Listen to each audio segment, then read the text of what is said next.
unimaginably old that Oh, there he is. pieces of life crashed from me? Or did life really begin with creatures as big as a Saucy. Working with Let's see what David, I got. an incredible professional in terms of being a presenter because he can learn his lines in a flash, and often he'll get it in one take. And he always had this ability to see the funny side of things, with a wonderful sense of humour. So, professional, but number 5 as well.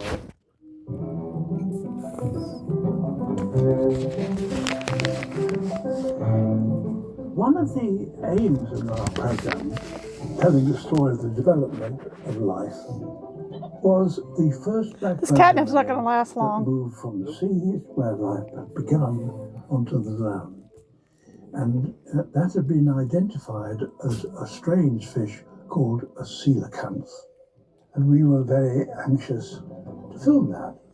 But this catnip's not going to last long. But one of the big sensations in the 50s was that a living coelacanth had been found in the Comoro Islands off the east coast of Africa. Oh, God. Of course, we had to have that. So we went off there to try and find them. These waters out here are the true and only home of this extraordinary and rare fish, and the people who live in that tiny village down there are the world's greatest experts in catching coelacanths. When we arrived there, it's supposed to mellow you out. And the new government then announced to David that filming permissions had been refused. But David stepped into this diplomatically with terrific verve. All his BBC Two training, you know. He was such a smooth talker and so great. And also speaking French. I did a terrific job. Then you were given permission. The serial captain. Despite the political revolution, we still have Peter Scoot. Oh, they are stoned. He's very brave, slightly crazy underwater cameraman. We spent a lot of time trying to film this creature, which was, and we failed. With no luck finding a live coelacanth, we decided to head off to our next filming location, and we all left. Hey, old man, you need some more? The cameraman stayed on because he was been filming bats, fruit bats, and on the second day that he was there, someone came on and knocked on his door in the hotel and said, "There is that fish that you're very interested in." Oh God, I forgot I was filming. It's been brought in by an old fisherman, and he's released it into the harbour waters. Peter Scrooge went down there, and there was this poor old thing just floating across the water, but it was alive, and it was a coelacanth, and it would be a very first in the history of evolutionary history that this important creature had ever been filmed alive. 350 million years ago, fish with fins like these were cruising the seas of the world. Some, living in shallow waters, produced descendants. I got some stone kitties. While this creature's ancestors moved down to the unchanging depths, there to remain unchanged themselves. I think everyone in the unit, possibly even in Bristol, turned out to see the rushes of the coelacanth.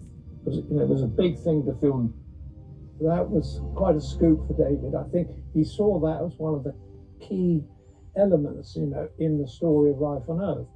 It was the first time it ever been filmed. The Catnip box came today. Everybody is stoned.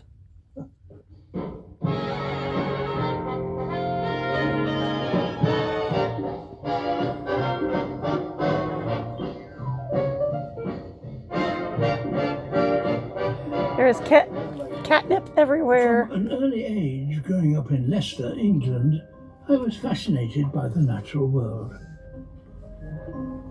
I was educated as a biologist at university. If it fits, I sit. Was what I wanted to do. And I was lucky enough to make wildlife programs from early on in my career, starting with a series called Zoo Quest.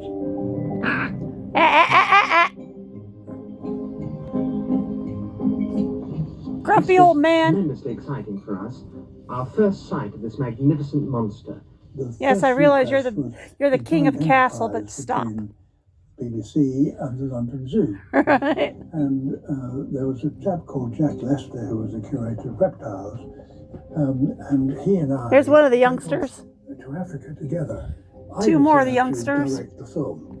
Unfortunately, after the very first programme, Jack became very ill immediately afterwards. The 2-year-old and the 2 1-year-olds. And my boss, the boss of television, said, "Well, Attenborough, you are the only other person." There's the almost 9-year-old. Go and do it. So, quite unintentionally, I appeared on television. But apart from lizards and chameleons, there were many other smaller, fascinating creatures to be seen in that patch of forest. Zoo Quest was hugely popular and Hi, ran Holly. annually until 1963. After that, Are you I feeling spent good? most of the next decade behind a desk at the BBC. But I longed to return to filming wildlife. Here's the 12-year-old king of the When I castle. finally embarked on life on Earth, there was one place I was desperate to visit, which was a key part in the story of evolution.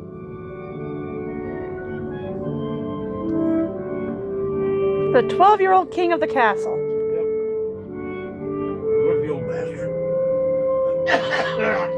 Yes, he is. The grumpy old bastard. He couldn't wait to get his hands on this.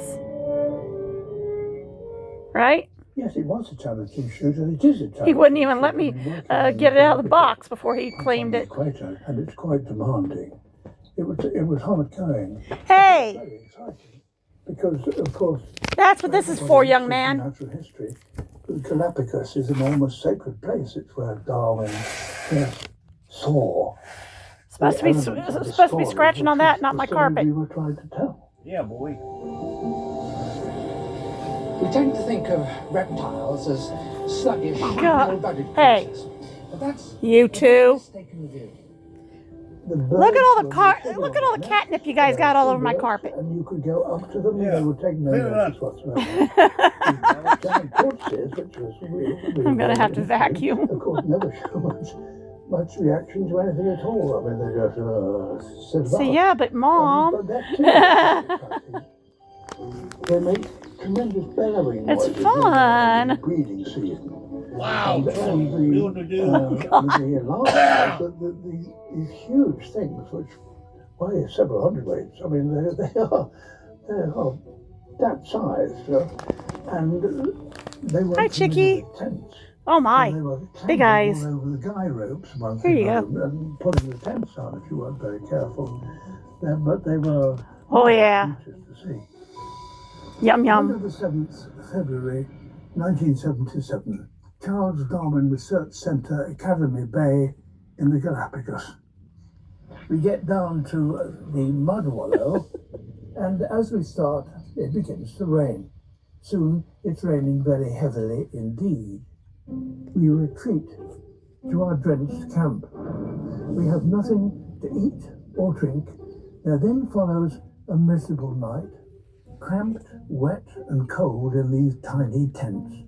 We were kept awake by the sound of copulating tortoises, which are Really? clap clap, clap clap, and also braying donkeys. And I shared a tent with David. God. And I went to sleep, I think, looking at the back of his head on the side of me. I woke up in the morning, I saw his feet.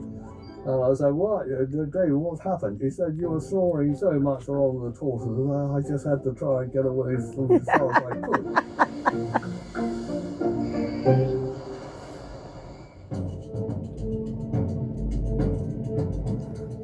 Aww. Is that good? We knew that filming around the world to Get your try and cloth cover out. every aspect of the story There of you go. evolution would certainly be challenging. By 5,000 years ago, there were great cities, like this one, Uruk. And in this very We're gonna have catnip for days, Chris. the earliest known piece of writing. Of course, the history of life Chris looking and saucy. evolution would inevitably Oh my tie God. backs with He is gone, One gone, of the key gone. things in human I was getting ready to go outside and finish the backyard. human beings learned to record. So that had to be a sequence. So off we go to Iraq in order Why to didn't do you that. guys eat your treats? Your treats are just laying there. It was a difficult place to go to just after the Iran-Iraq war. You guys didn't like your They purr didn't sticks? like the thought of us going filming. And John We like said the to me, catnip better. "Mark, I think you need to go out first and just make sure everything goes all right. And I if think the rest of this you're catnip putting needs to be prison, put up." It doesn't matter so much as if David is. Anyway, my passport was confiscated on arrival. We might have one for another But day. once I got the right bits of paper stamped, I eventually got it back. Then David and the team arrived, and their passports were taken too. We've got some But I potent said, catnip. "Don't worry, it's the process. It'll be all right."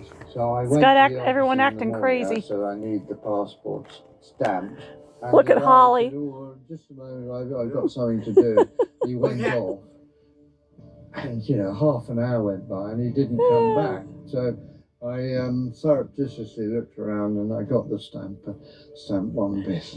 Oh two bits gosh, paper, you making guys. sure nobody was looking at the time. Turn this one into an And I was asshole, thinking, though. "Oh God, what will happen if they catch me?" Anyway, I stamped them all. What's that? That's the opposite of We then went down to get to a rook in a terrible old minibus that we'd hired, with the driver kept falling asleep. So we just settled in Give me that back. quite nice hotel, and the brigade of Saddam Hussein's That's army mine. turned up and just said, out, everybody out, we're taking over this hotel. There was a large battalion of soldiers, all fully armed. He says that's mine. It was pretty worrying, to be honest.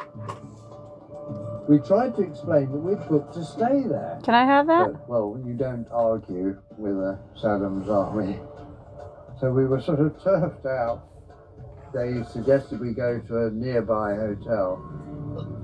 And a sandstorm blew up, a really bad one.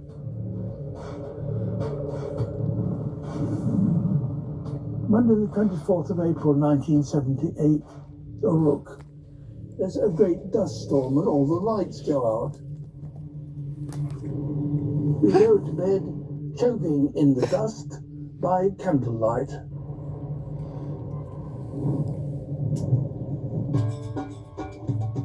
It blew over, and the next morning we went to Uruk.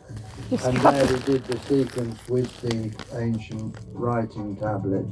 This tablet was baked over 5,000 years ago. Now, for the first time, it was possible. Oh my gosh, I got catnip all over me. Information quite independent of his own existence or presence. I did feel very anxious in Iraq the whole time, because you just didn't know what was going to happen next. And yeah, very, very glad to be on the plane going home.